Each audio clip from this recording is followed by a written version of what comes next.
Franco, te salió un golazo y ya tenemos 14 puntos en la apertura. Gracias a Dios sí, se me dio otro gol. Es importante para sumar y para todo el equipo. La verdad que, como decís, llevamos 14 puntos que es muy importante y que ganamos acá en casa. Venimos de 2 victorias con 2 rivales directos, que era muy importante para poder seguir escalando. Hace 3 fechas parecía que se nos complicaba en los puntos con el descenso y ahora estamos a 2 puntos de la Sudamericana. Es trabajo a trabajo. Sinceramente venimos todos de no jugar a la altura, de a poco vamos trabajando en la semana para poder lograr esto que estamos logrando. 2 victorias seguidas es muy importante para el grupo, para nosotros, para la gente, así que vamos a seguir trabajando para poder seguir escalando, como decís. Estamos a 2 puntos, falta que jueguen, pero nos sentimos cada vez mejor.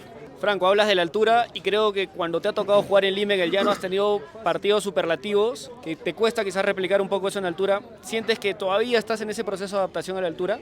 Sí, yo siento que sí, partido a partido vamos mejorando. Sinceramente no sabes cuándo vas a estar al 100. Yo nunca siento que estoy al límite, siento que tengo que mejorar siempre. Por más que haga 3 goles, por más que ganemos, yo siento que tengo que seguir mejorando. Veo mi video, veo mis trabajos en la cancha, entonces para seguir mejorando, no solamente para el partido que viene, sino que para seguir creciendo como futbolista.